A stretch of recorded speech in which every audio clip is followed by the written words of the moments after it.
Hello everyone, and welcome to another day of NGS action. And today's going to be a really special day because it is finally playoff season.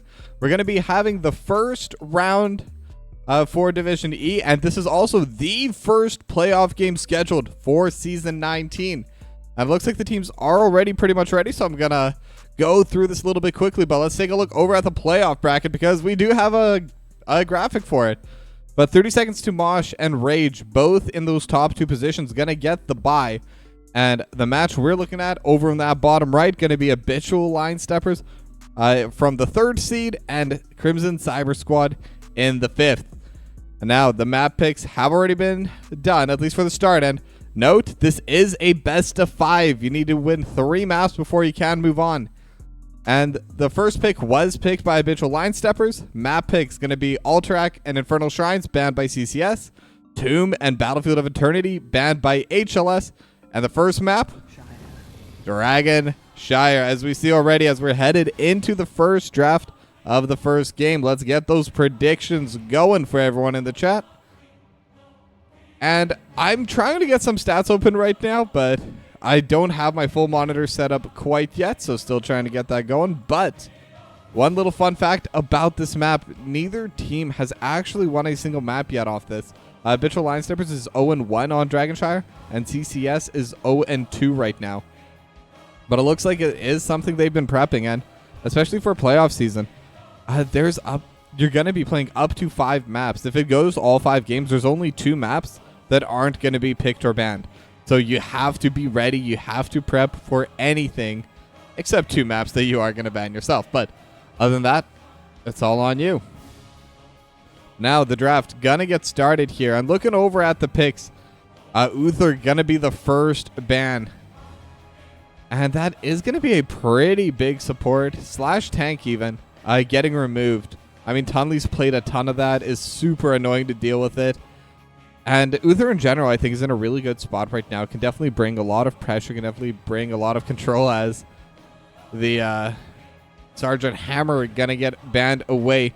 And I think that's a really good ban. 5-2 currently on the side of HLS with that. 71.4% win rate. 7 total games played on that Sergeant Hammer. It's a hero they know. It's a hero they love.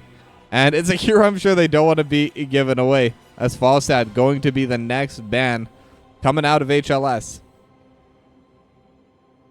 And now with that, the Dahaka going to be the final one. I mean, I think both of those kind of make sense. You don't want globals on Dragonshire for either side. But Dahaka and Falstad both getting played quite a bit. Same with the Chromie locked in for Boomer APM. And I mean, I've seen a lot of Boomer APM games. That's the Sergeant Hammer ban was targeted towards Boomer APM as well. But Sylvanas and Garrosh were still available. And the Sylvanas is such a strong pick as well. And it's also a pick that HLS love to take for themselves. So picking that also kind of removes it from HLS at the same time.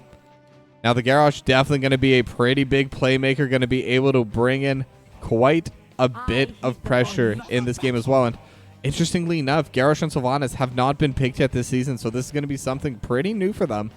And not something that they have been showing too much of. As Tyrande and Samuro locked in for Peldor. That's going to be a really interesting pick there. Steroid going to be on the Tyrande. Has played it quite a bit. Is definitely a big fan of that hero. But Greymane going to be the next ban. Trying to get rid of that burst potential. And whenever you have a Chromie, it is an option. It's always going to be an option. Especially if that temporal loop is picked. If the cleanse isn't timed correctly. Can definitely get a ton of instant guaranteed damage onto whatever target they do select. And now then, final ban. There's still a lot of roles that haven't been selected, so they could try to get rid of the offlaner, could try to get rid of the healer. There's really a lot of options for them. And it does seem like it's going to be the Tassadar trying to get rid of one of the DPSs.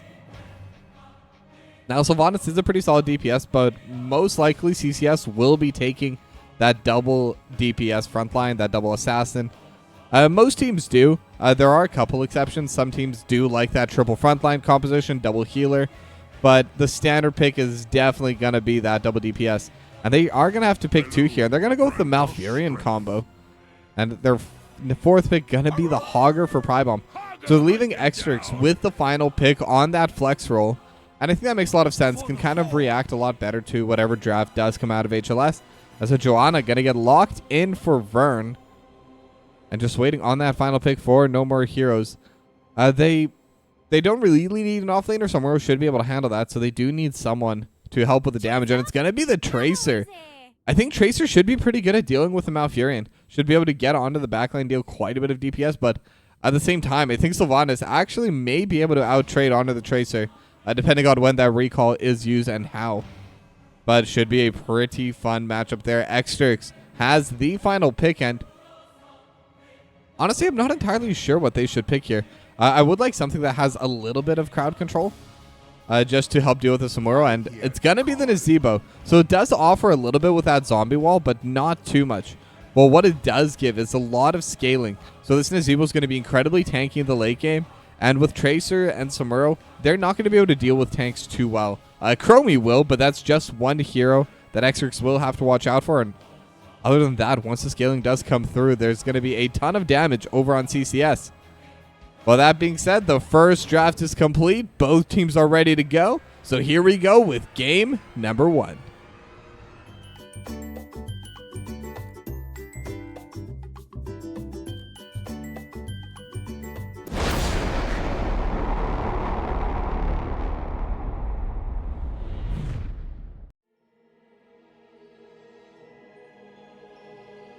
All right, and we are just about to load in here for map number 1, Dragonshire, between Habitual Line Steppers and Crimson Cyber Squad. Should be a pretty good one. And last time I cast, for those unaware, I am still kind of in the middle of a move. Already at my new place now, but still getting set up. And today we have Ethernet, so those little stutters we had should be a thing of the past. This is the first time I have it, so we'll have to see if it actually works, but so far, so good. So far, we've definitely been able to avoid it. As I am hoping that it is one of the players that's currently unable to load and not myself. But looking over at these bars, it is most likely going to be Prybomb just being a little laggy right now. But it's all right. It's okay. We'll still be able to get the games going. And since this isn't a pause, I don't even need to move off of this scene. I can just stay on this. There's no map for either of the two teams to really steal away on. But we are still loading in. It looks like it might just chuck us in, and we may have an immediate pause. We'll see if Prybomb's able to load in. It does look good, I believe. But we'll see. Yeah, Prybomb, as long as the name's over, that's how you know that it isn't a bot. If it was a bot, it would have said Hogger. So, yeah, should be good. But either way, game number 1 about to get started. Both teams are ready here. And it is going to be the Plague Toad build. So that's pretty interesting already. It's not one that I see super often, but it's really good at dealing with stuff like Tracer. Where you just need like some big AoE to catch on. Tracer definitely doesn't have a lot of health, so we'll be taking damage pretty readily compared to all the other picks. At CCS, they are going to be starting by pushing over in this top side. And again, they have the black arrows. They have the toads. They should be able to get quite a bit of DPS onto this. Now, Peldor is here trying to block away, and actually will be able to buy a decent amount of space. Vern is going to be here as well. And No More Heroes. They are onto the backline. Condemned just going to land on a Tunley, but the entangling roots are going to prevent any kind of play from coming forward. And Orion will be able to trade back a decent amount of health. So actually, the HP bar is definitely favoring CCS after that trade, but they weren't really able to get too much damage done to that structure. Because now Prybomb will get the push out in mid lane, but Boomer APM already sitting in that bot lane and already starting to siege onto this wall. Going to be a full wave missed, and that's actually going to be a decent amount of soak. The Crimson Cyber Squad are going to be a little bit late towards, as Vern's still going to be there in the middle of everyone. Orion as well. Gonna get hit back with a condemn, but the healing from Gorm is definitely going to be more than enough, as No More Heroes just trying to DPS onto the backline. Recall gonna come through the blind as well. But like I've been saying, neither side really able to get the full winning trade, though. CCS definitely seems to be trading just slightly better. Now the siege camps are up, and CCS going to get started on it. But Vern looking to walk forward onto it. Going to dodge out the toads. Zombie not going to land either. So Vern is just going to be able to walk this out. Tunley not going to be able to use the Wrecking Ball just because of the Iron Skin. And that's kind of why Joanna's a pretty good counter over towards that Garrosh. One of the few tanks that can really safely just walk up into the Garrosh whenever necessary. The Iron Skin will prevent any kind of displacement, will prevent any kind of play there. As now Tully walking forward towards Vern. The Condemn actually lands onto Orion, and Orion's starting to get a little bit low. But now Tunley looking onto Turtwig as well. Xerx just DPSing onto the wall a little bit. But again, Tunley's okay to sit at low HP. Has Gorham with the dots, or with the hots, I should say. Just healing everyone over in the backline. Xerx just keeps throwing out those toads. Aiming for the wall does catch a little bit of damage onto Boomer APM as Vern forced to use the Iron Skin once again. Lots of poke coming through from both Orion and Xerx. But now No More Heroes is back, has full HP. And start looking towards this backline. Now Pulse Bomb is going to be there on his Tunley. Vern starting to get decently low as well, but will be able to back away to safety in time. But Turtwig and Vern, they're both starting to really be on the losing side of these trades. Orion's just dealing so much damage over top, and No More Heroes. It is a tough game to play on that Tracer. Sylvanas just able to completely pressure out the Tracer. Xerx is going to be scaling to the point. Later on, right now, still could be a little bit vulnerable with that Tracer, but later on will be very difficult to jump towards. But now No More Heroes gets thrown into the back.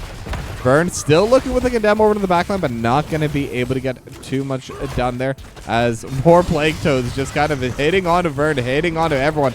As now Vern starting to get pretty low, has the Iron Skin, but now the Lunar Flare, and Orion's actually going to be the first blood. The Dragon's Breath over top is going to be more than enough for that kill. And now Vern gets thrown in. Tunley starting to get pretty low as well, but does get healed up. So No More Heroes looking for Tunley, and with the Pulse Bomb, going to be able to get the kill. So that is a 2-for-1 in favor of Habitual Line Steppers, and they're going to be able to retake this bottom shrine. However, over on this top side, have been kind of ignoring it just because of the heavy trading on the bot side. And frankly, I don't expect either of these two to really take the other one out. But it is a 2-for-1. It is a pretty solid level lead starting to grow as well. Now Orion's going to be able to collect quite a few experience blobs over in the mid lane, but that's still going to be almost half a level lead right now for Habitual Line Steppers.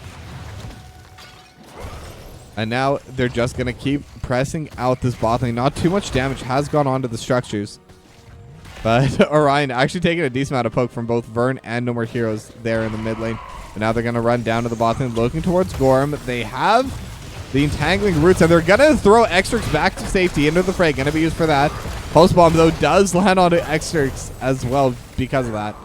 And now Boomer APM was thrown back. That could be a really good target. The spiders are there. They have the soul. And look at the damage onto Tunley. Able to heal back just a little bit. Still sitting at 200, but on the time trap. Sandblast not going to be enough. 80 HP and will get taken down. No More Heroes has so much damage. And the Garrosh is super tanky at that low health, but 80 HP is still 80 HP. No matter how much damage reduction you stack on top of it, they're definitely going to be able to force it down. It's 3-for-1, and the first Dragonite going over now, over to Pelador, as they do kick Pry Bomb away, as does the Hog Wall to get back to safety. And now the Triangle Fire thing is going to get thrown onto the mid lane wall, but it looks like the pressure, the focus is going to be going onto this bot lane. They've already taken down the wall. And between Turtwig, No More Heroes, and Boomer APM, they can deal a lot of damage very quickly. Tunley going to get punched out. And Xerx and Orion just kind of sitting in the fire. And this Dragonite, it is an early game Dragonite, so it doesn't deal that much damage yet. But the damage definitely adds up. And now Tunley trying to buy a little bit of space, a little bit of time just to lower the DPS. And now Vern starting to get really low and will actually go down. The Plague Toads have more than enough DPS over time to just take down the main tank. And they will be able to keep their fort alive. It is at half HP. So definitely still a winning move for Habitual Line Steppers. But Crimson Cyber Squad, they're able to take something back on that tail end. And now it looks like they are getting ready for that Bruiser camp as well. Now the Dragonite's still going to be able to clear out that mid lane before they do walk to the top side. But CCS, they know they have a bit of a timer here. They know they had the pick off early on. So they're going to be in a very good spot to continue this pressure. And now with that, they're going to be able to take this Bruiser camp. And there's a little bit of a swap. Pelador actually going to be sitting over in this bot lane. But again, with the Bruiser camp shoving in, it will be a pretty good spot for Crimson Cyber Squad. They're going to have a bit of passive pressure over this bot lane for a little bit. It'll force Habitual Line Steppers to have to walk back and defend into this. They should be able to clear this pretty quickly. Vern's, Joanna, and Chromie are able to DPS onto these very quickly, very effectively. But Siege Camp also going to get taken out by CCS. And most importantly, even though it didn't get too much damage onto the cannon tower itself, it does give a little bit of that extra experience. And Crimson Cyber Squad, they are still behind on it. So any little bit does add up. Any little bit does help out. The Plague Toads finally starting to scale up. They're massive. They're going to be big. And it's always fun watching this down because I think visually it's the most noticeable build that they do have over on this. I don't know why I can't remember the name. The Nazebo. But now the Siege Camp is going to get cleared away in the bot side. Both Bruiser Camps are still available on the top side. Neither side has gone for them quite yet. As Extrix still able to get a bit of push over in this bot lane. Pulse Bomb gonna slow and DPS onto Extrix a little bit, but again, this Nazebo is pretty tanky, doesn't care too much, but now there is a team fight over the bot side. They do have the Blessed Shield as well, and the Temporal Loop. The Unstoppable has already been used, so they're able to pull back Tunley, but do they have the HP? They have the Wrecking Ball, but it's not gonna be enough, and Orion gonna follow as well. It's a 2-for-0 for Habitual Line Steppers, and now with that, they may have enough pressure to be able to just take down this bot lane fort, and Extrix and Primebomb, they're taking that Bruiser Camp right now. So this should be free, and Habitual Line Steppers, they're gonna have good passive pressure in this bot lane. And Dragonshire is one of those maps, if you're able to win through any one lane to the point where you get the fort and it's not answered anywhere else, it makes the rest of the game so much easier. Now the Dragon Knight is available. No one's there to end this push. So with that, No More Heroes going to be piloting the second Dragon Knight again for Habitual Line Steppers, and they're going to be looking towards these cannon towers over in the mid lane. The punt going to come through just to remove Primebomb, as Tunley just trying to zone everyone away so the rest of the roster can just freely DPS onto this Dragon Knight. Now it is the Tracer in there, so it does have a pretty good escape as Orion gets punted into a pretty bad spot actually, and will get taken out super low, 80 HP. That was actually almost enough for the kill. But now fight could be breaking out to the bot side, but the Iron Skin going to come through to prevent the Wrecking Ball. But because of this, No More Heroes just free hitting onto this mid lane fort. CCS is going to be able to come back as Vern, trying to keep Tunley away from No More Heroes. And the punt will come through one, I believe, most likely the final time. And with that, the Dragon Knight will be going down. Final tick will come through. So they're not able to get any extra forward off of that. But again, they got the mid lane pretty low. They completely cleared away the wall, and the fort is at around 1/5 HP. So one more Dragon Knight will definitely be able to finish that off if they even need a Dragon Knight to make that play. But now Vern gonna get taunted, is in that zombie wall. They have everything just thrown there. Orion over top as well with the Wailing Arrow, and that's gonna be a pretty big pick for CCS. They're gonna be able to get that kill. They're gonna throw out the Gargantuan and look to steal away this Siege Camp. Now, there is quite a bit of poke damage over the wall. Boomer APM definitely going to be good at that, but that's still a fully stolen camp and will be able to help out CCS quite a bit. Just having that little bit of extra pressure, a little bit of extra experience. And now Extrix and Orion just going to be free hitting onto this tower as Orion going to get super low, and No More Heroes will be able to secure that kill. That Pulse Bomb dealing so much damage, and same with that full combo, more than enough to finish that kill. But now in the meanwhile, there's a pretty big wave pushing on the top side with that Bruiser Camp that was pushing that whole time, by the way. As now Tunley gets DPS a little bit, full Dragon's Breath and a Sandblast over top, but Extrix with those Plague Toads able to hold these areas super well.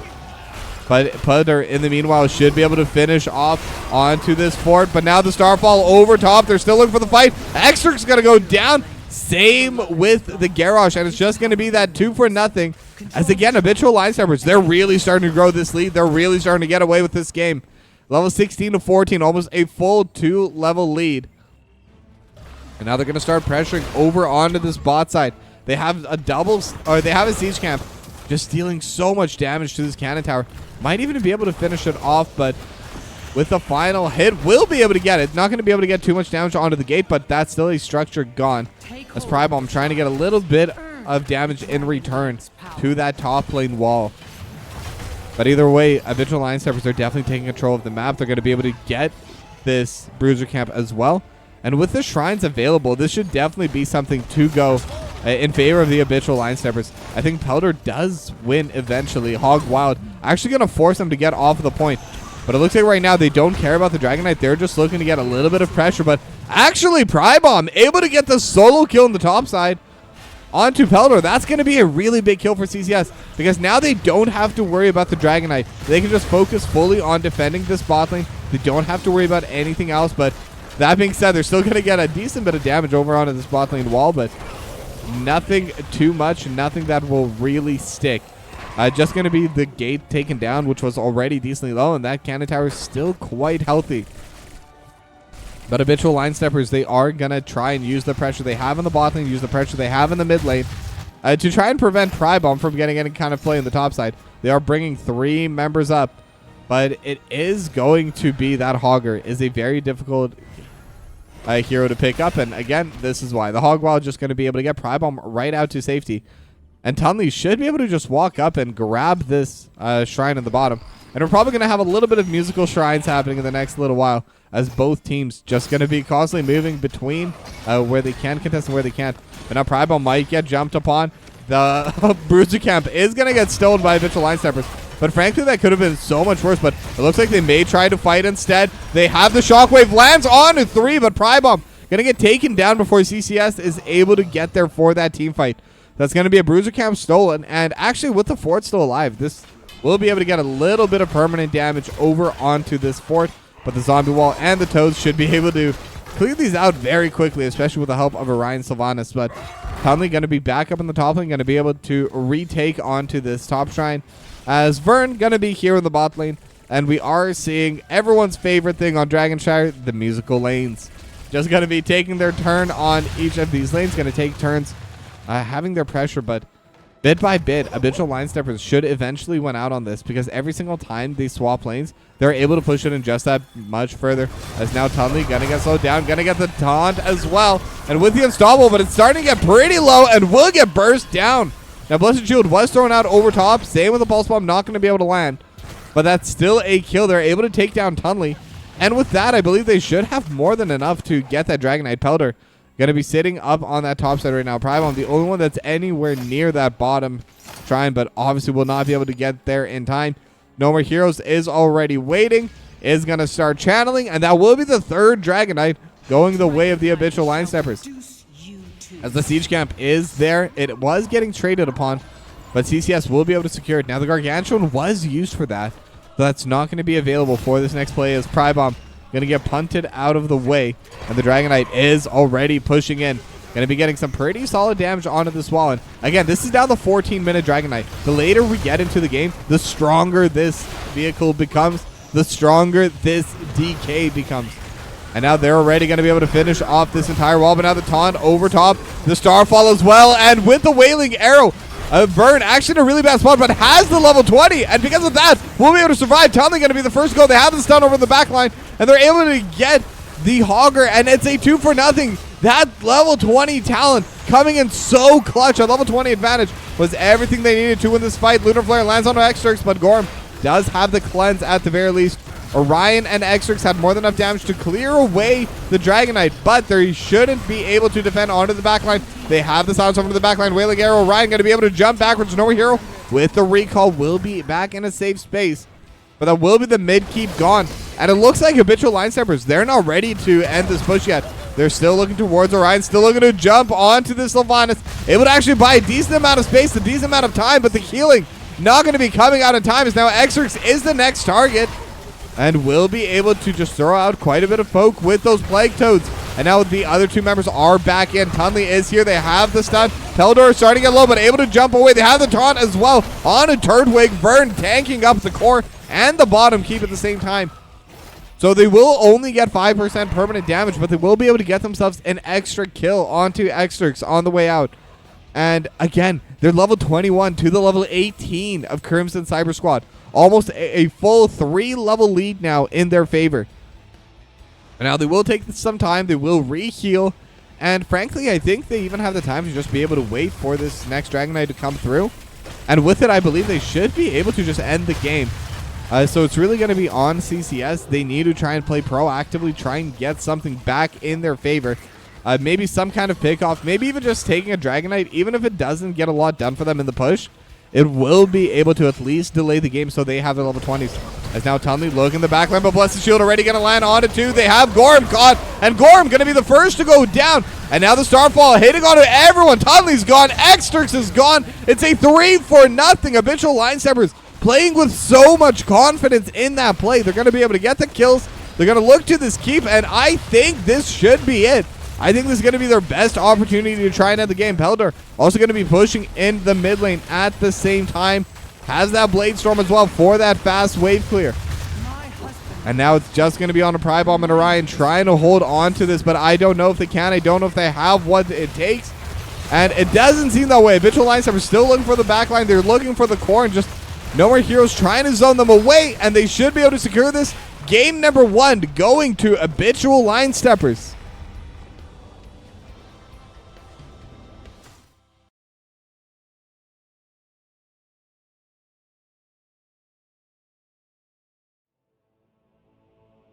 And like most games on D-Shire, that game was pretty close until it wasn't.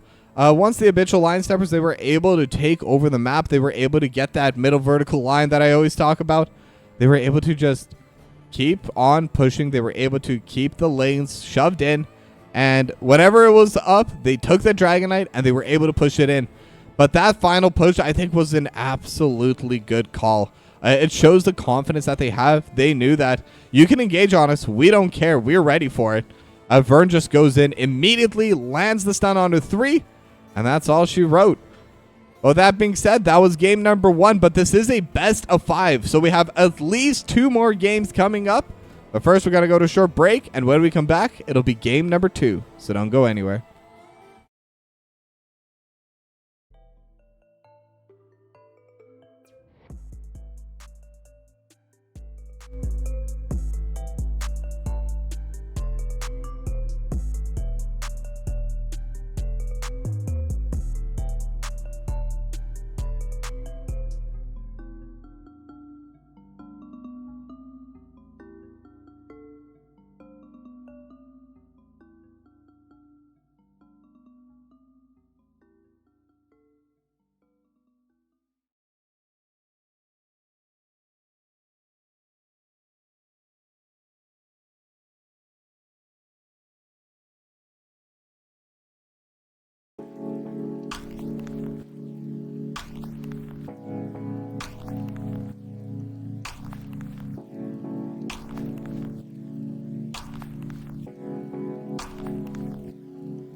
saw it when I walk, boy.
Welcome back, everyone, and we are here with the second map of the day, and we are going to Towers of Doom. Now, this map is going to be pretty interesting because looking over at the stats for this season, both teams have played 3 games on it, and both teams are 2-1, 66.7% win rates.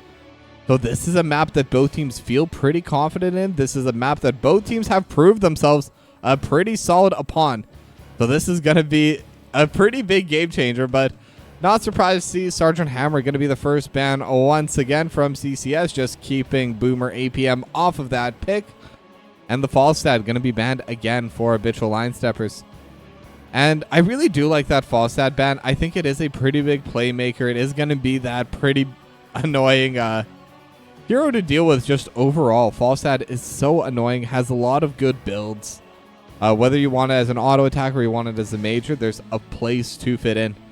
But this time around, already going to be a slight draft difference. Sylvanas going to get banned away by Crimson Cyber Squad. They were the ones to play it themselves in that game 1.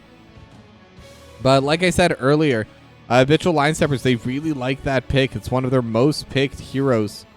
With 11 maps played, 64% win rate on that Sylvanas. And I think it made sense when they had first pick on CCS, but now that they're second, they know it's something HLS can blind pick, so better just to just remove it. As the Chromie also going to get removed, but this does leave the Dahaka open. CCS going to lock that in for Prybomb. And that'll be a very solid pick for them. Still one of the best double soakers in the game, as also able to join into these team fights over in the bot lane as well later on. I think Dahaka is such a strong pick. But now Vern going to lock in the Garrosh, and Tassadar going to be locked in for Boomer APM. So going to be a little bit different this time around. The Garrosh going to be on to Vern. Joanna is available if Tunley wants to grab that. It does work pretty well as a counter. It is still available if they want it.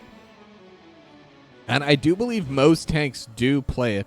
Let me actually check if CCS has played it, but doesn't matter. No point now because it is going to be the Brightwing for Gorham and the Muradin for Tunley. Muradin's a pretty solid pick as well. Pretty difficult for Vern to just throw the Muradin back with a Wrecking Ball. Not the easiest target to throw all the cooldowns on. Does allow a play to form for CCS. And Brightwing as well, going to be a super good healer for after the fact. Going to be able to come in with a phase shift and just jump away to safety with that blink heal. But still pretty open draft for CCS. They haven't really shown anything, but same can be said for Habitual Line Steppers. They do show a little bit more just because that Garrosh does have a little bit less in terms of playstyles available to that tank as opposed to the Muradin, but either way, still a lot that they can do. But now the Nazebo actually going to get banned by Habitual Line Steppers. They don't want Xrix back on that hero. And the final ban going to be that Stukov coming in from CCS. And it's interesting that they do pick the Stukov. I'm wondering if they are worried a little bit about that Garrosh Stukov play. Being able to throw them right back into the Lurking Arm.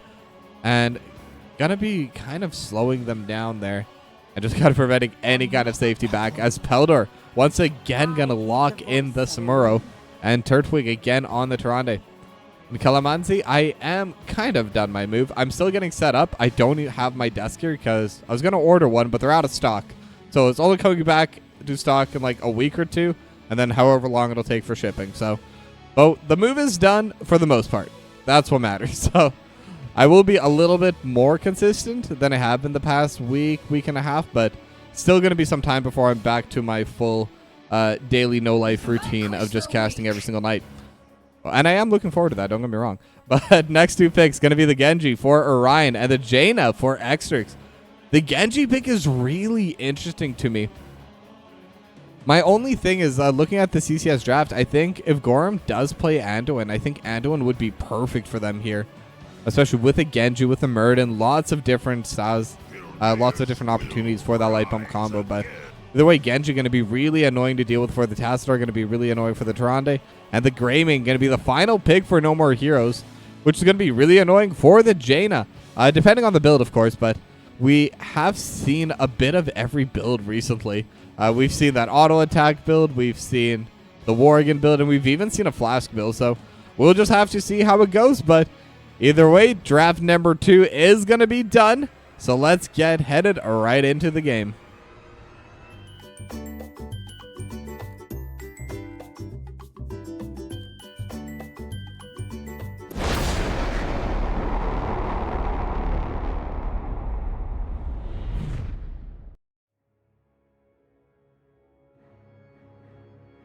All right, and here we are. We are getting ready for that game number 2, Towers of Doom. As whoops, my mouse was on the bottom of my screen, so we scrolled all the way down.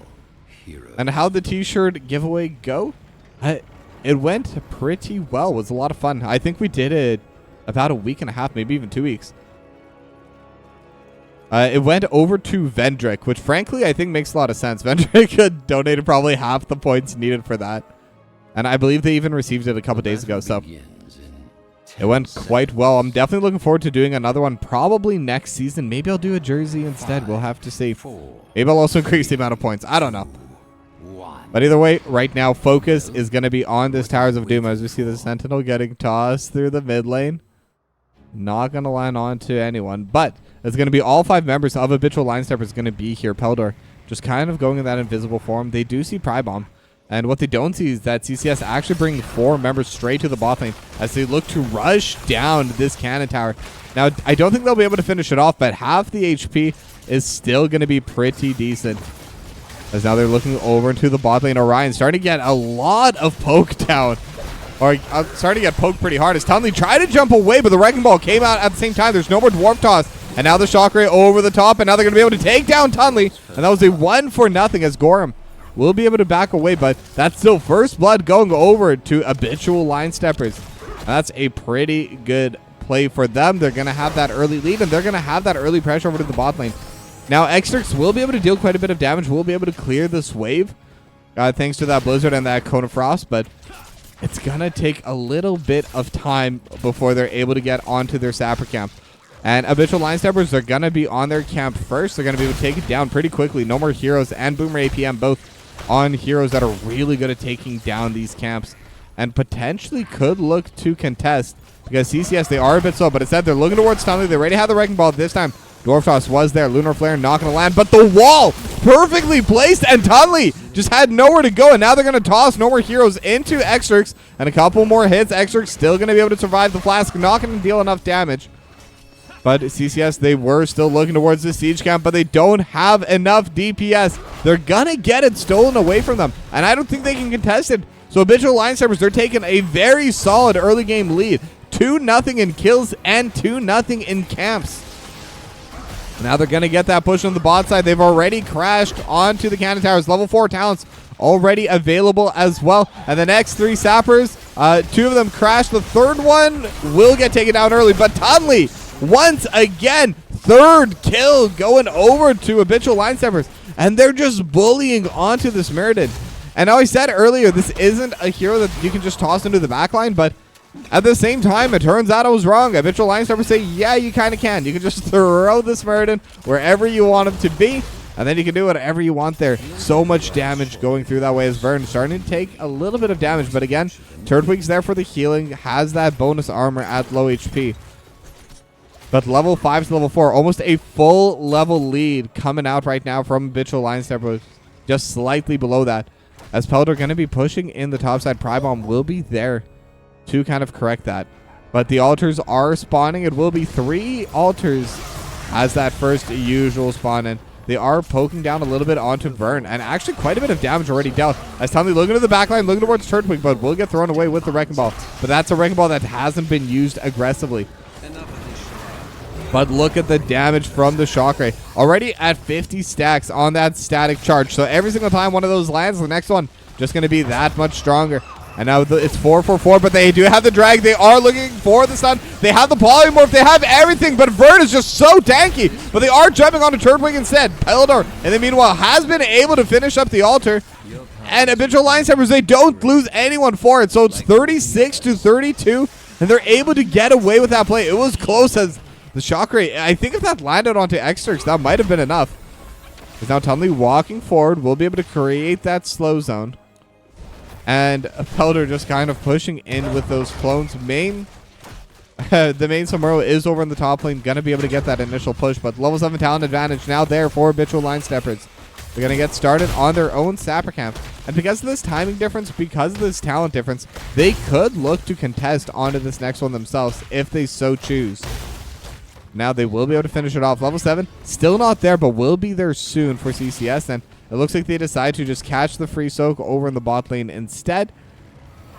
And they will be able to spot it out with the Sentinel. Tunley also going to be there, going to get thrown into the backline. So does the Dwarf Toss to get a safety, but they have the Force Wall again, as No More Heroes just jumping forward. Phase Shift going to be used as well. And the Shocker going to land onto 2, but CCS will be able to secure themselves this first camp. However, they did take all 3 sappers landing onto their bell tower. So this bottom tower already starting to get very, very low. Just a little bit of time for Habitual line steppers. If they're able to get a big fight, if they're able to just take 2 or 3 down, this could be their structure to take. As Xtrix gets stunned up on the Lunar Flare, but no follow-up available. Shockray was mid-cast, unfortunately, for that. But now the wave has been cleared away. Another Shockray does land and has a Psionic Echo, so that's going to be able to help quite a bit in those team fights. As Peldor trying to trade with Pribome, but Pribome always going to be able to come out on top of that. And that is one advantage they do have on the side of CCS. I think that Pribome on that Dahaka should have a winning matchup there, should be able to have that double soak better. But Xtrix going to get stunned up, as they do have the first 4 damage going into CCS. So it is going to be 36-28 for now, as Turtwig still walking forward with Vern. But they were able to take down Pelder on the top side. That was actually a solo kill for Pribome. And I believe with that, they should definitely be able to secure at least this altar back for themselves. So it's 32-28, still only down 4 damage. That's not that bad at all. And they are slowly but surely starting to catch up. They were down almost a full level earlier, and now it's down to about half. And they have first move towards this bot side, as Orion and Tunley just trying to be annoying, as Xtrix and Gorm also going to be running down to this bot lane, going to collect all of this soak. And this lead's just really starting to get negated, as the Wrecking Ball going to get thrown on to Tunley, just to kind of stop Tunley from being a nuisance, to be completely honest. But now level 10s have come through. HLS is ready, has those heroics. And it's going to be go for the throat, by the way. It's not going to be that cursed bullet. So they're looking to dive onto the backline. They're looking to just burst someone down. And now they are looking into this bell tower. They have a wave, but there is a Jaina. And Jaina pretty good at dealing with those waves. With that Cone of Frost, the Blizzard not even going to get thrown out. Still kind of waiting for a little bit of still kind of waiting for that team fight to break out, just in case. Make sure that it is up. But the Sapper Camp is going to spawn up right now for HLS. And TCS got their level 10s as well. And it is going to be the Emerald Wind, which I think is pretty interesting as well. Definitely going to be able to help out quite a bit during these team fights, especially because it is a dive comp from Habitual line steppers, especially with Go for the Throat. I think it could help a lot into peeling for this backline and even peeling for Gorm themselves. But now the next altar is spawning in 15 seconds. They are looking for it. They are getting set up for this play. As a little bit of poke damage going to be coming through to the wave. Both sides just trying to take priority. As a Shock Ray going to land onto both Tunley and Gorham. Now Water Elemental is coming through. Tunley going to start the channel, but do they have the range? Vern trying to walk forward. Has the Groundbreaker, but No More Heroes jumping into the back line as well. Vern looking for Ryan, looking for anyone. Starfall over in the back line as well. Tunley will be able to jump away, but the Wrecking Ball again is going to come through. But now they have the taunt X-Strike over top, and the Black Hole just keeping everyone away. Vern is starting to get pretty low, though. Same with Boomer APM. They have the Isolate, but into the fray, going to keep Turnwick alive. But Vern is the target. They're focusing onto the tank. Tunley jumping in as well, and everyone is so low on the side of HLS, but no one can get the final hits. It's a 2-for-0 for Habitual line steppers. They're able to take over this fight, but the HP advantage will be able to give the fort or give the altar over to CCS. So at least they're able to tie that score. But right now they only have 3 members versus 5 down here. And they are going to be trying to go for this bell tower. Xtrix is here, and that is their main wave clear. That Blizzard is really going to help out a lot. Same with that Cone of Frost, but they're looking for Xtrix. Going to be cleansed up, and a little bit more damage will be dealt, but they're not going to lose quite yet. Water Elemental spawns out. They're going to focus it down, but No More Heroes starting to get low. as the polymorph will come through onto Vern as Orion just jumping into the backside, but Wrecking Ball into the taunt. Orion gonna get taken down, but Tunley still jumping into the backline, but the healing from Turnwig is really helping out. They're pinging on to Vern, but Tunley gonna be the next target and will survive at 80 HP.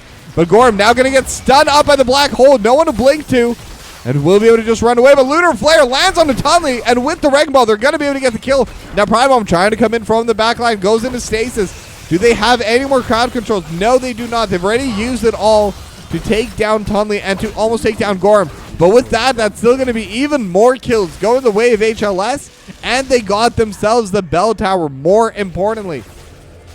Mid lane wall also not looking too healthy for CCS here, as Pelder just going to be jumping in, just trying to get as much damage done to this wall, to this wave, and to this bell tower. And level 13 to level 12, over a level ahead now. Level 13 talents are not going to be available for CCS for this fight. And with both altars being the bot side, as Xtrix just gets tossed over the wall by Vern. It's going to make this so much more difficult for them to try and contest. They really only have one angle to walk through from this right side, maybe from the top side, but Pelder are going to be charging onto this bottom one. They're just trying to contest on the second one, but they're able to get both. But now the team fight, Black Hole going to land onto 3 and Shockray over top just to cause even more mayhem. So it is just going to be that clean 10 damage going towards the core of CCS. Habitual Line Steppers, they lose nothing for it. They're just going to be able to back it up, going to get back to safety as these camps, this Saber camp, actually almost in range to jump out, but the wave got to get clear just after CCS does show up for this defense. But now they're looking towards this bell tower themselves. Tunley tanking a lot of health as Xtrix trying to chip it out. They have the fort though, and they have the players now to defend. Xtrix could be in a bad spot. They have the shock ray. No More Heroes. 3 HP on Xtrix, but No More Heroes will be able to secure that kill. And with into the fray, they're going to be able to survive. Vern keeping everyone alive. Same with the Turtwig. And the tank healer combo is just coming out in spades here. Emerald wins, going to prevent the rest of the fight. But again, another team fight victory for Habitual Line Steppers. They're now looking towards Tunley. They have the Saber Camp. 1, 2. Going to be going through, and all 3 going to be able to DPS over the backline as Orion going to get finished off as well. Get another kill on the way out. It's 28 to 15. They got the mid lane bell tower, by the way. I assume that was just Peldor, as Tunley also almost goes down, sitting at 180 HP. And with these 3 bell towers available, this is actually an opportunity for Habitual Line Steppers to end the game. Now, Prime Bomb and Xtrix, they're just going to be hard DPSing through this mid lane fourth, but if Habitual Line Steppers are able to get all 3 of these, they can literally end the game here. Now Vern is going to be here trying to delay a little bit, not going to be able to delay fully. No More Heroes going to start the channel over to this bot side. They're going to be slowly preventing the channel over to the right side. Boomer APM going to get the top left, so it is going to be at least 10 damage going over into CCS. They're not going to go for the game. They're not going to try and contest onto the top right, and honestly, that's probably the right call. Even with a talent advantage, they don't need to risk anything. They have control of the bot lane. They're going to be able to retake control of the mid lane. They're jumping on a Pelder, though. But it is a pretty... Oh, never mind. Drag landed. Once a drag lands, there's really not much Pelder can do. But that is a big pickoff for CCS. But look what they lose for it. Habitual Line Steppers are going to be able to retake onto this mid lane fourth. But Crimson Cyber Squad, they're going to use this opportunity to get the boss off the map. And I actually really like that call because...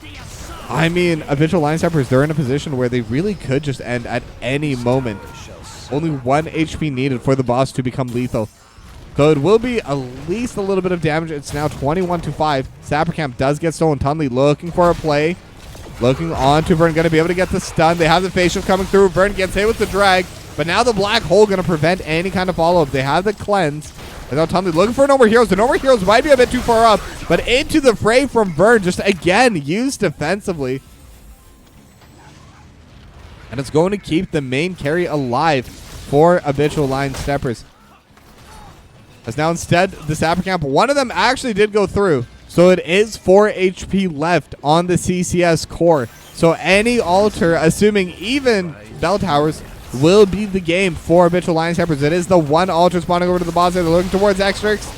Getting a bit of damage, but that Fairy Dust is going to keep Xtrix pretty safe and pretty healthy after that play. But starting to get pretty low on mana, and it is difficult on that Jaina.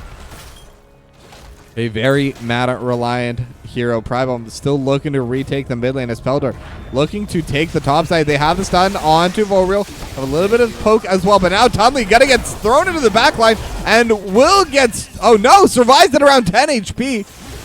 But surviving here is not the goal. They needed to win that fight because I'm pretty sure No More Heroes just walks back, and this will be the game. Just one more channel, and there we go. Habitual Line Steppers. They're 2-0, and they are looking for the clean sweep. And CCS, they're gonna have to win the next game, or their season will be done.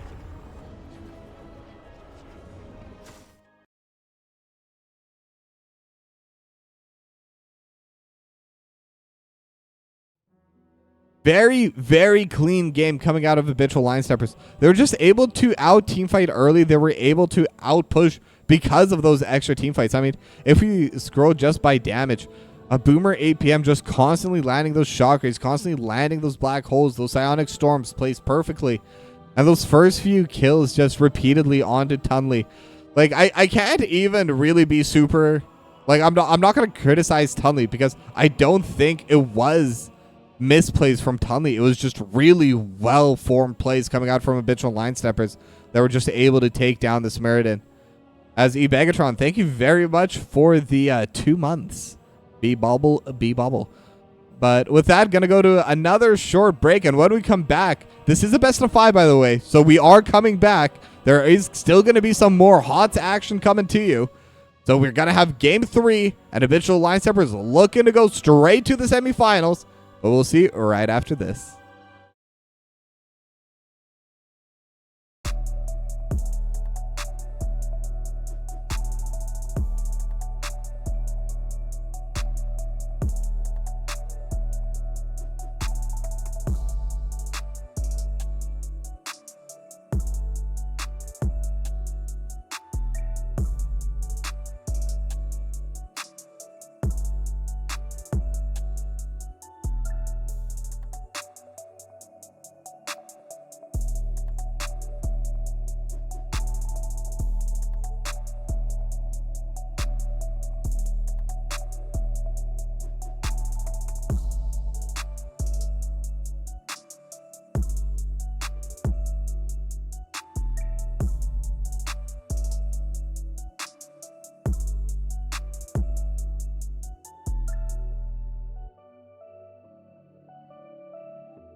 All right, and we are back, and I am centered on the camera, on the frame, but we are going to Volskaya Foundry, and I forgot to mention this in Game 2, but both of these maps have been selected by Habitual line steppers, Crimson Cyber Squad. After Game 1, they've elected to take that first pick for themselves. And this is going to be a pretty interesting game as well. Now, let's take a look at the stats. Volskaya Foundry, this will be the first time it is played by CCS. And HLS have played it once with a score of 1-0. So they are technically undefeated on this map. And like everyone knows here, we only do results-based analysis with whatever information we have. And they're 100% win rate on this. So it's going to be difficult for CCS to try and get back here. But the predictions are up. And the draft is underway. Once again, Sergeant Hammer going to get banned by CCS. And honestly, that really says a lot about Boomer APM. Because, again, Boomer APM is the one that mostly plays that Sergeant Hammer. And just getting that free ban every single game, every single series. And whenever it isn't banned, they perform so well on it that, I mean, it just gives a pretty big drafting advantage over to HLS. So got to give shout-outs there because, well, got to give shout-outs whenever they are due. Now, the next few bans have already come out as well. The Sylvanas for CCS. And HLS, once again, going to ban away the Chromie and the Nazebo. So they're not going to change anything too much here. But first pick is available. And it's going to be the Uther for Gorham. Now, that's interesting. I really like Uther. And I think for a map like this, it works pretty well. But again, Vern going to be able to get onto the Garrosh. And I've seen Vern play the Garrosh early on in the season. Then I saw Vern never being allowed to play the Garrosh ever again just because it was permanently banned against them. And then they got in game number 2, played extremely well on it. And now they're going to have it in this third game. And like I genuinely think Vern's Garrosh is probably like the single best player to tank in Division E. And that's including those top two teams. Vern is an absolute beast on the Garrosh. But Falstad actually going to be going through this time around. And interestingly enough, it's going to be Prybomb on the Falstad and Extrix on the Blaze. So it does look like a little bit of a role swap is going to be coming out for this next game. And the Falstad is going to be good for them. This is a very tall map. There are those conveyor belts to kind of move at least up. But this will provide quite a bit of options when it comes to moving across the map, getting those uneven team fights. So I'm hoping to see this Falstad kind of be a little bit of a playmaker. It doesn't need to be fully, but just a little bit of that something extra. But now Zul'jin, going to be the next ban coming out of HLS. And we actually haven't seen a Zul'jin on the stream for a while, I don't think. But it's definitely still strong. It's definitely still picked. I think it was really popular when that change first came out. The one that kind of nerfed the infinite stacking, but did make that early game a lot stronger for Zul'jin. But we'll see how it goes for these future series, because it's definitely not going to be played in this Game 3. Maybe Game 4 or 5 if we do get any of them. But Stukov going to be banned away by CCS, and Habitual line steppers with their next 2 picks. They're once again going to take the Samura for Peldor, but Oriole for Turtwig. That's going to be new this time around. And I think it's really strong for them. I mean, Boomer APM played wonderfully on the Tassadar. Vern plays wonderfully on the Garrosh.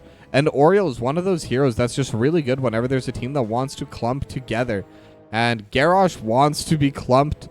And if everyone is clumped around the Tassadar, that means things are going bad anyway. And Oriole will be able to keep them alive. Okay, we're having a very interesting team composition coming out from CCS. I mean, you got to give credit. This is their third game. It's do or die. And they have the confidence to do double healer with the Butcher. This is going to be a gnarly little draft. I'm really looking forward to seeing if they're able to make this work. I mean, everyone knows the Butcher gonna be a very, very snowbally hero. You need to get ahead early on, and in the late game is an absolute menace.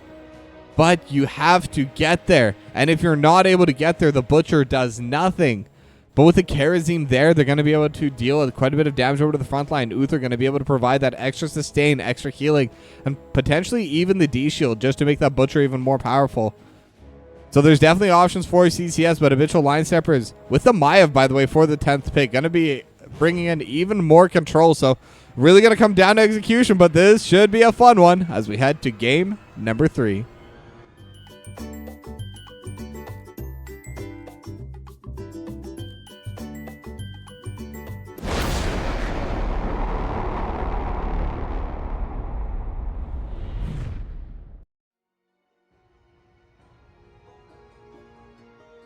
All right, and we are loading into this third and potentially final game.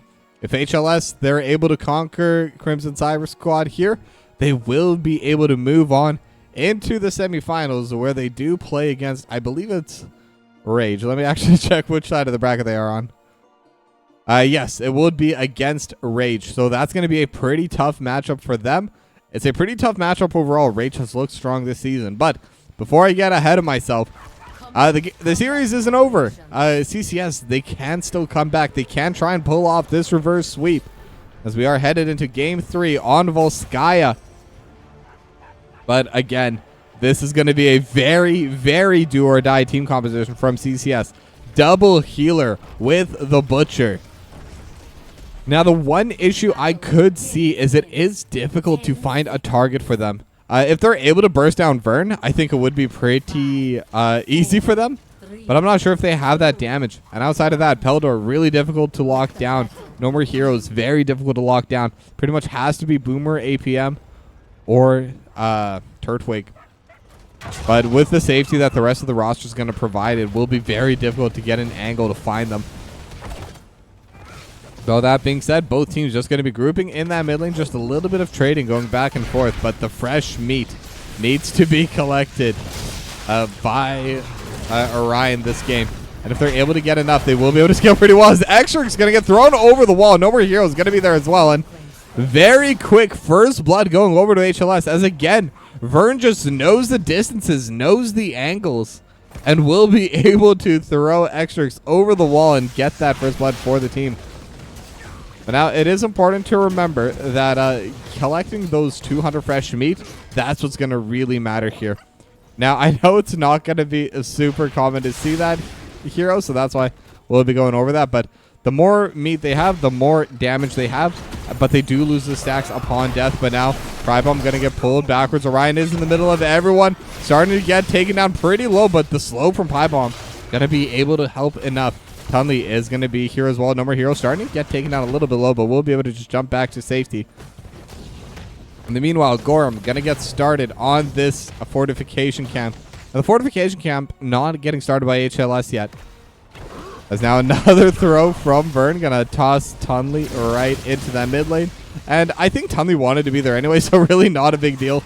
But just a little bit of extra poke, a little bit of extra annoyance coming out from Vern. They will be able to clear this mid lane. And CCS, again, until the objective starts spawning where a fight can really break out, I think it is going to be difficult for Orion to start getting those stacks. An enemy hero, by the way, gives 20 meat.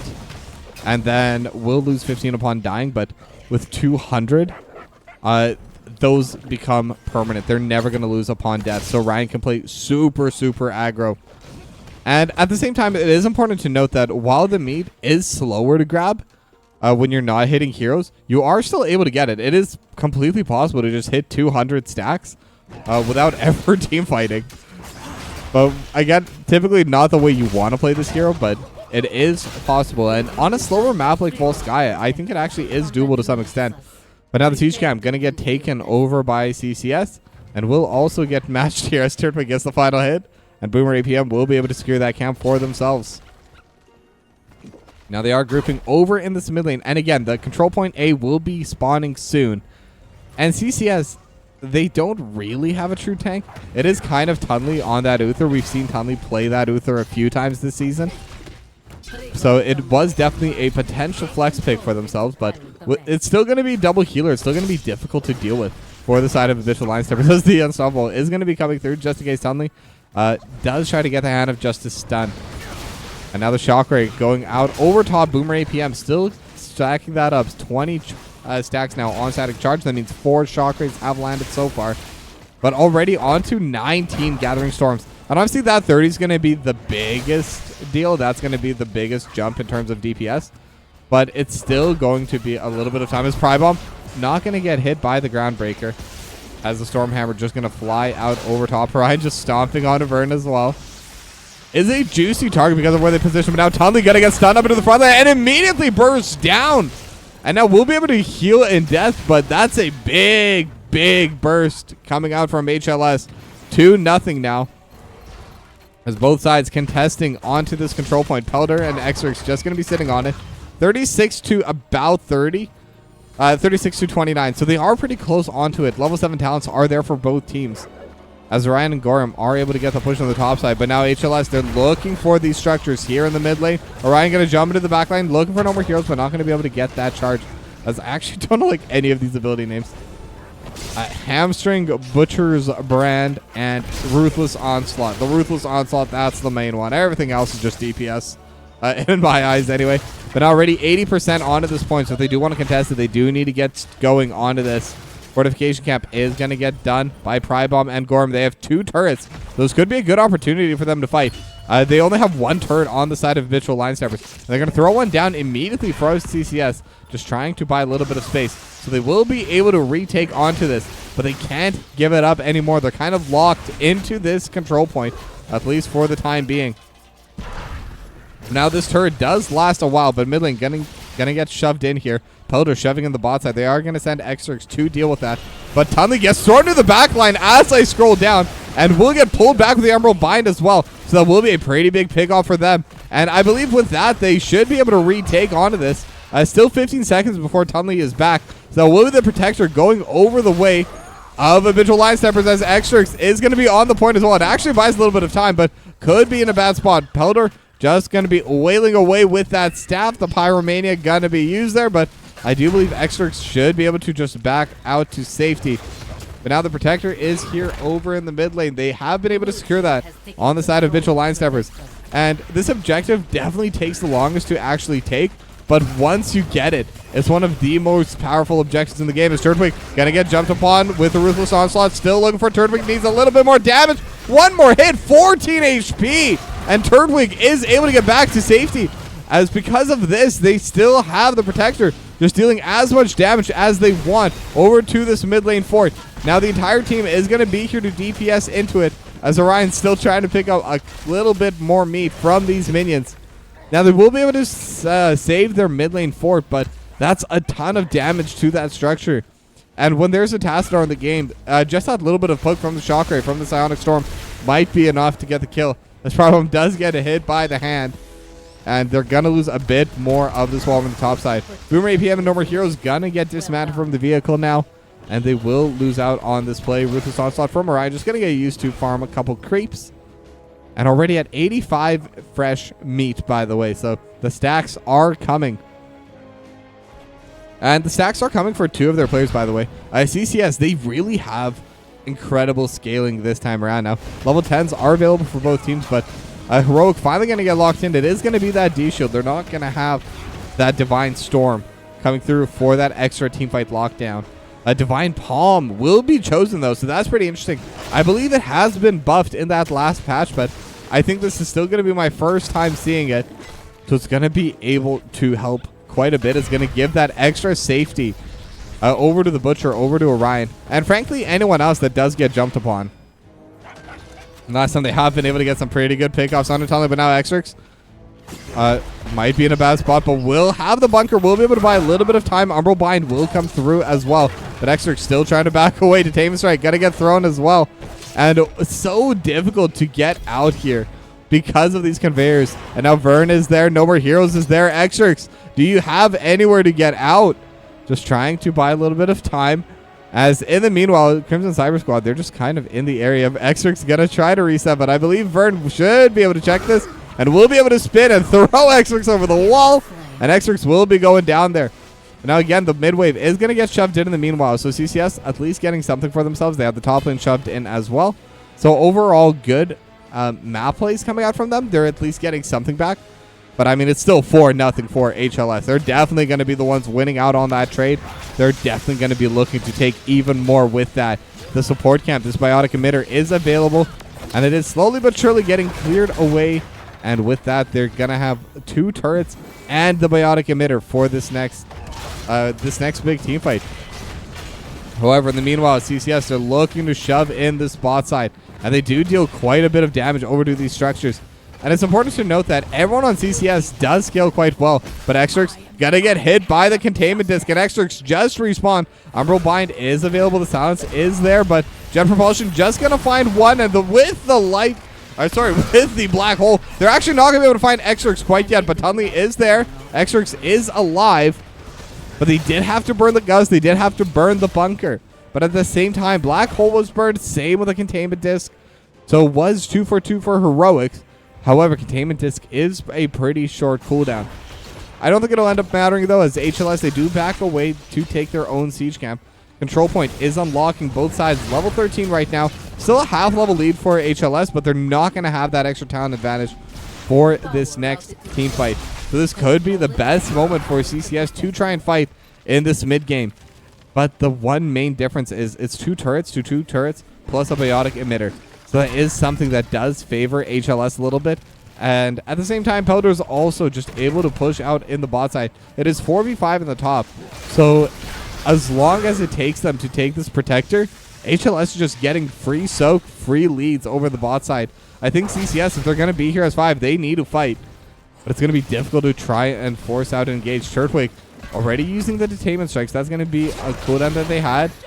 Burn does walk forward. But again, Pelder just wailing away on this bot lane forward. Ready to finish off the wall. Now Xrix getting jumped upon. D-Shield going to be thrown out. And now they're looking to the back line. They do find Turtwig. That could be a target. They have the black hole. And now they're able to throw back Tunley. And Tunley going to get burst down in this 4v5. They still come out on top on even talents. And now Ryan's going to get pulled even further back. But now Jump Repulsion lands on the 3. They're doing quite a bit of damage on the back line. Xrix got to get low. And they're able to take down Prybomb as well. So it's a 2 for nothing in a 4v5. Pelder will finish off this bot lane forward bit by bit, and they're able to retake onto this objective as well. HLS, they're really looking good this series. They're really looking like they want that semifinal spot. They want that top 4 in Div E. And now with this time, they're just going to use this to keep pushing forward. They're going to take this top lane forward as well. 2-level lead. They have their level 16 talents. And Orion hasn't gone down yet, but I mean, also hasn't really been able to get any kills for their team yet. It's still 6-0 in favor of HLS. As bit by bit, they're just slowly choking out this game, just getting all of the objectives, all of the forts, and they're winning every single team fight. Pelder going to get slowed by Orion as the charge is going to be coming through. Will be able to jump on top. A lot of damage, but again, it is going to be that Samuro so difficult to take it down. And with the Invis, we'll be in a pretty good spot. Prybomb trying to find the kill, but again, there's so many different methods of escape. Pelder just going to be able to walk it out. And during that time, the biotic emitter going to get cleaned up by HLS again. So they're going to have that for themselves in this next fight. Level 16, still not up for CCS, as Vern could be looking for a play here on the bot side. But they are hiding. Containment disc not going to land. Tunley looking for the play. They found Pelder, but it's a difficult character to go on. They've already shown they don't quite have enough damage yet, but Xrix going to get thrown into the team. Has the bunker. They're looking for the fight. Unstoppable as well. And now the charge on a Turtwig. Crystal Aegis is there. Black Hole gonna try and separate the fight, but the Gus gonna pull over to the backline, and Orion gonna be able to wail away. They're looking towards Normal Heroes. They're looking for Vern, but the healing is so high. Peldor gonna look for Xrix, but they do have the healing. Orion and Gorm still alive, but Tunley gonna be the first to go. Gorm gonna be the second. Peldor still chasing away. Jet Propulsion will land as Prybomb still looking into this backline. No More Heroes gets thrown into the back. Looking for the containment disc, not going to be able to land it. Umbrella not going to be there, but Xrix will fall on the bottom of our screen there. And it's another 3-0 for HLS. And that was a team fight that CCS wanted to start. They were trying to hide in that brush, but unfortunately Xrix will get picked off there. And now the push will be coming through. HLS, they have this move here. They're going to be able to take down this mid lane wall, but everyone but Xrix will be up in about 2 seconds. As Prybomb already at 83 stacks, by the way, on that Gathering Storm, is starting to get really strong on that fall stat. 134 stacks on Orion as well, but look at that poke. That shock ray deals so much damage, and that level 16 Thermal Lance with that max percent HP just deals so much damage on that shock ray. Not surprising to see Boomer APM just consistently landing those. And now 2.5 level lead for HLS. As the objective still hasn't been taken, by the way. This is still the second protector of the game. Just been completely ignored by HLS so far, as Vern and No More Heroes looking for Prybomb, but not going to be able to find it. They're at 50% already. They're very close to that level 20 talent. And once they get that, I think that's when it's really going to be difficult for the side of CCS to contest onto it. Third Wing still standing right on the corner, waiting for the Protector. And I think with the Protector, they can definitely get themselves a keep. This mid lane keep should be free for them. They should be able to have that level 20 as well for the push. They're very close already as Tunley walking forward. It looks like they do want this fight. The Protector is going to be there. Tunley just in the front line, just trying to buy as much space. That has the D-Shield on themselves, as now they do have the sounds. But again, the Crystal Aegis, Orion not going to be able to do too much with that cage. And now Detainment Strike will land, and that's going to be Orion healed back up. Divine Palm was there from Gorm. Going to keep Orion up as Pribom just DPSing onto this Protector and actually getting quite a bit of damage. A huge respect from that attempt. And Pribom still trying to buy some space, but will go down. So it is a 1-for-0, but I mean, that's 50% and 50% of HP and 50% of the time taken out of this Protector. That's actually really big for CCS. Now, Pribom's still going to be down for 40 seconds, and they will still be able to push out on this top side, but it will keep their mid lane keep safe. And they're actually going to be ignoring the Protector. They're looking over for the spot side. Unfortunately, none of those are the real Peltor. The real Peltor's already up in that mid lane. But their keep is going to get attacked. Their keep is going to get started upon as HLS going to continue with this push. And now the quest did finally get finished. So it's going to have the increased duration of devotion, so they will have a little bit of opportunity there. But top lane keep will go down. Still 15 seconds left. And probably not enough time to finish this keep in its entirety. But they will be able to get a bit of poke damage. They will be able to get a little bit of priority here in the mid lane. As the containment disc does land onto Tunley, but no follow-up going to be used quite yet. Still 1 second remaining, and now No More Heroes could get stunned up. They have the stun. They're looking for more. But Pribom actually really low from this fight. Vern looking to engage, but not going to be able to find the right target. Down this bot side, Extrix and Peltor are still trading back and forth, but Habitual Line Steppers, they have the initial move. They have the inside track. Now they are looking to start attacking onto this mid lane keep. They're getting quite a bit of DPS. Tunley gets thrown to the backside, and now this is where the fight is going to be going. It's still a level 20 advantage, as now the silence is there, but they will be able to throw them back to safety. Orion just trying to DPS onto Vern, but again, the containment disc is there. Extrix able to buy quite a bit of time. Orion just trying to back away to safety, but they do have the Divine Palm, so they will still be alive. They will have that second attempt at life. As now Peltor, in the meanwhile, takes down a camp. And again, that was a 4v5 team fight.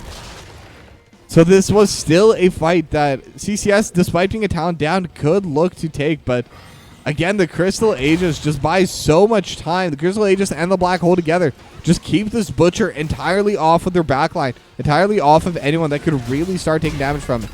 However, it is important to note, 200 fresh meat has been obtained by Orion. So if they do go down, they no longer lose the meat.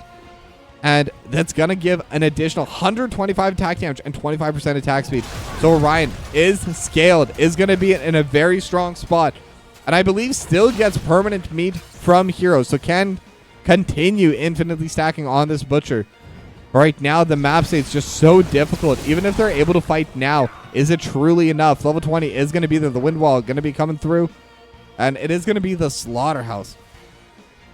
Now, I believe it's a lamb to the slaughter. Okay.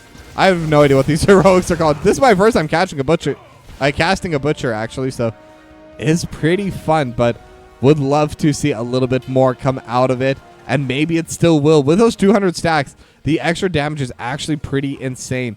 Looking at 511 damage, 510.1 to be exact. To put that in perspective, who's a good auto attack here? No More Heroes, 344.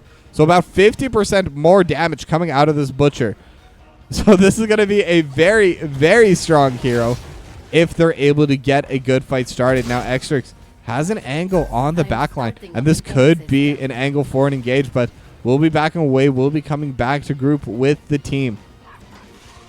Now, control point C will be spawning in 20 seconds. However, I doubt either of these two teams will start walking towards it. Now that the turret is going to get thrown out, immediately gets DPS down by CCS. So that's going to be one of those utilities get used up. As now Peltor has a massive wave over in the top side, but again, the core still has a shield.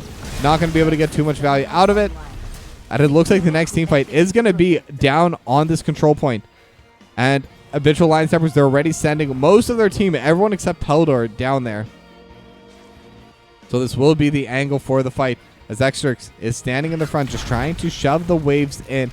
And Tunley gets a little bit of a push on the top side, but definitely not the easiest character to get the push on. Peldor, in the meanwhile, looking for the mid lane. 25% already going to be on that objective, as they are just kind of hovering. And CCS, it seems like they're worried about their current wave states to try and contest, but they have to go. I think if they don't, they just lose the game from that fight. But now they're bringing all 5 members. Let Peldor do whatever's needed. Containment Disc also going to go wide. That's a massive tool that won't be available. However, they are grabbing their fortification camp. Instead, they have their turret. And CCS, they're finally starting to walk forward. 85%. They have to take this, and they have to hold this from now on. And Habitual Line Steppers, they know that, so they're just going to back away. Because Peldor is just going to be able to take this mid lane keep. That's going to be another structure going their way. And someone does have to eventually go back and deal with Peldor, because there's still going to a 90% wait time for CCS. And that's assuming that Donut from Habitual Line Steppers ever walks up. So that's going to be a pretty big wave already, as now Vern looking to start a fight, looking forward, looking towards Tunley, towards Xtrix. As Prime gets hit by the containment disc. And that's a major target to take. But now the D-Shield is going to be there. They have the Lamps to the Slaughter in the meanwhile. And they'll look over to the mid lane. But now Crystal Aegis and everything else going out over top. Windwall going to be able to split up the fight. But again, it's a 4v5, and CCS, they're forced to try and end the fight early. But Peldor, look at these waves building up, just slowly but surely getting those pushes. Xtrix able to jump onto Turtwig. They still have control of the zone. Vern starting to get DPS down, already at half HP, gonna get stunned up. Lots of DPS over top, but again, the damage from HLS is just more than enough. It's just Xtrix and Orion still alive. They still have the bunker as well, but the healing might be a little bit too high. Detainment Strike buys a little bit of space as well. Orion gonna get taken down, but at the end of the day, none of this really matters. Peldor takes it down to 11%. And I believe with this, Habitual Line Steppers, are gonna be able to get the sweep. Umbral Bind found onto Xtrix with the Force Wall. There's a bit more damage, and they will be able to get the kill as Turtwig gets thrown to the back line as well. And on Primo and Tunley, the only 2 survivors, 5v2, 11% left on this core. This will be it. HLS, they're going to be able to do it. They're going to take down CCS in a 3-0 fashion, and they're going to the semifinals.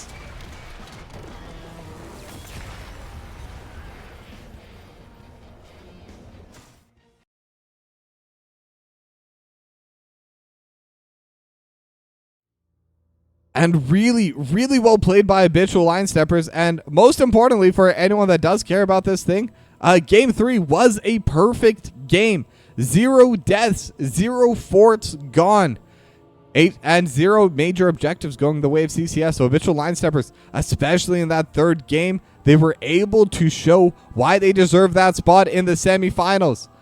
And unfortunately, because these were the playoffs, we will have to say goodbye to Crimson Cyber Squad. Their Season 19 journey ends today, but it was a pleasure having them for this season, and we're looking forward to many more seasons with them. This is an org that has been playing for a while, and most likely and hopefully will continue playing together. Now, that being said, let me take a moment and try and find someone for that interview. Da-da-da.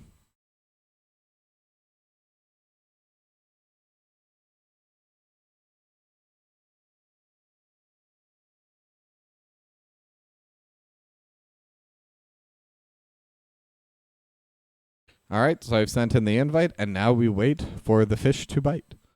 But either way, that was a pretty solid series. I mean, Habitual Line Steppers, they've looked really good here. And this was the 3rd seed versus the 6th seed. So going in, they were a bit favored, Howdy. The players are here. Hello, hello. What's up, Toki? Not much. How are you all doing this fine evening? Pretty good. No more heroes here. Just here with Vern. Happy to talk about the match. First playoff match in the books. Feels good. Yeah, so you got that 3-0 clean sweep. And in that game 3, 0 deaths, 0 objectives, 0 forts lost. It was a perfect win. And how does that feel as the first round of the playoffs? It feels really good. Go ahead. You want to talk? I was just saying it feels amazing. Yeah. We've been kind of trying about a lot of different stuff lately, trying to expand what our team can do, and that comes with some losing, you know. So to deliver, even though we tried some different stuff this time, it feels really good. Yeah, well, you looked really clean in those games, and I gotta say, specifically to you, Vern, I'm a bit surprised, but you did get that Garrosh in games 2 and 3, and just played phenomenally on it. Were you surprised to be able to get those picks? Yeah, I was actually surprised they left Dahaka up in game 3, but I decided I wanted to just grab the Garrosh instead.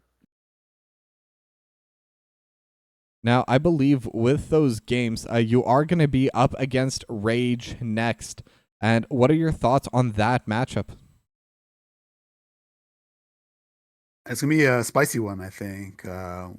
Both games went 2-1. We won the first one, they won the second one. So we've kind of got a feel for how they play, and I'm sure they know us. I mean, they've been our scrim partner going back to last season, even.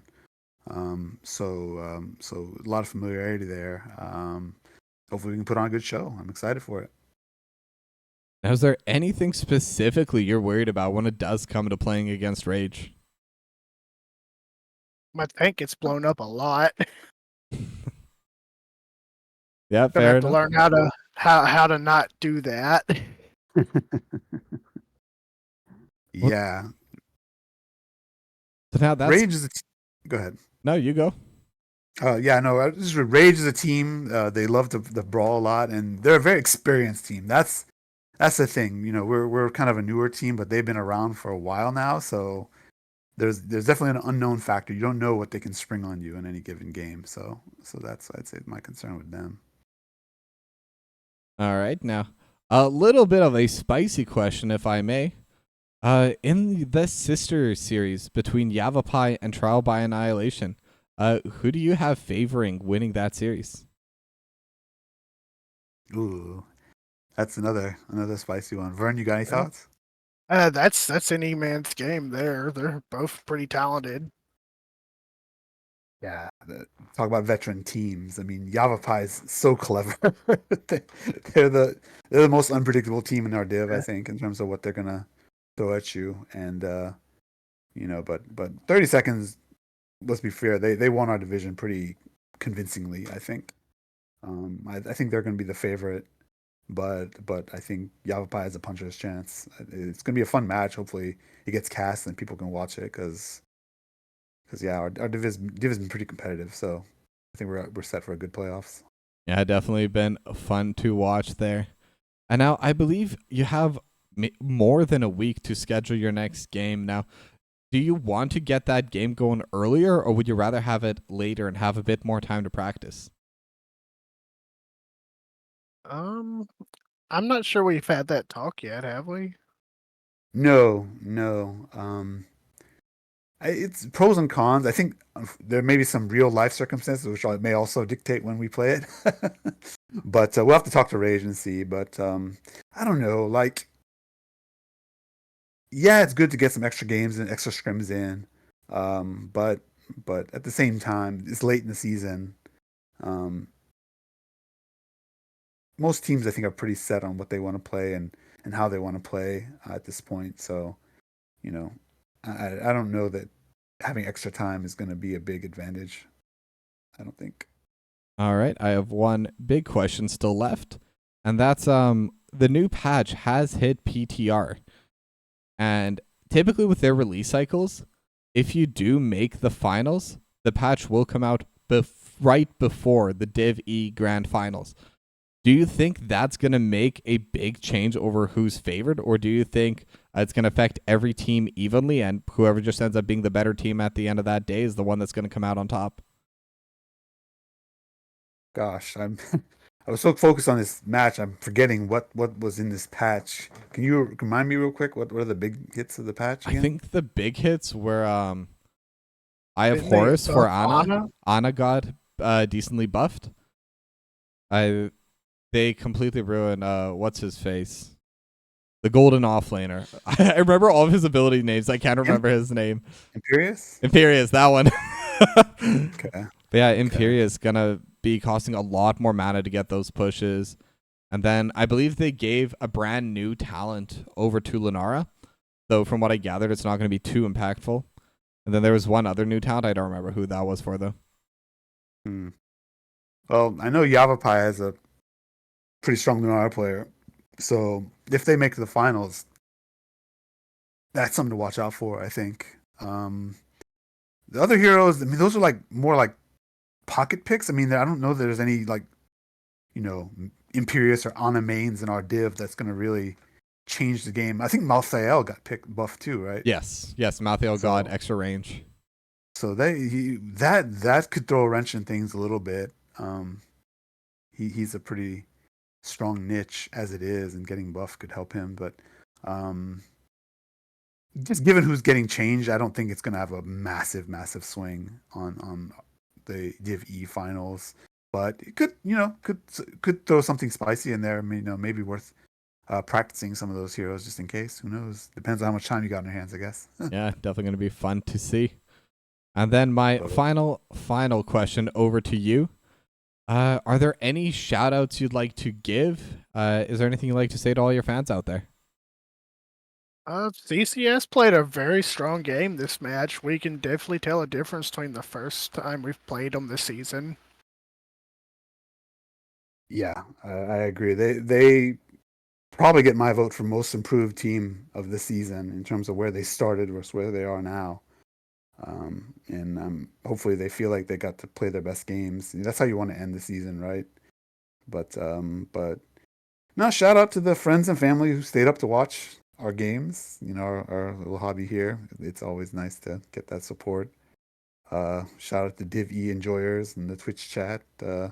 Stay tuned. I think the playoffs are going to be really good. And is Trial by Nation playing Yavapai? Is that on the calendar yet? That's going to be, I believe, next Thursday. Yeah, so y'all tune into that. Support those teams. They worked hard this season as well. So let's just celebrate NGS, the last stretch and heading to the playoffs for everyone. All right. Well, thank you very much for coming to this interview, and congratulations again on your 3-0 advancement to the semifinals. You have a good night. Thanks. You too, Thanks Tokyo. for the awesome stream. I'll be looking forward to watching it tomorrow. Yeah, should be a fun one. But bye-bye. Bye. And with that, we are done here. I don't know when I'll be playing tomorrow. Oh, you're scheduling it for tomorrow? I could have sworn I saw that next week, but yeah, we'll see. I'm not sure what I'll be casting next. Again, I'm still kind of up in the air.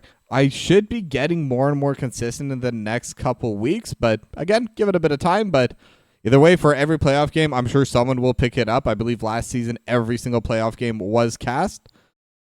But thanks for watching, and I'll see you when I see you. You all have a good night.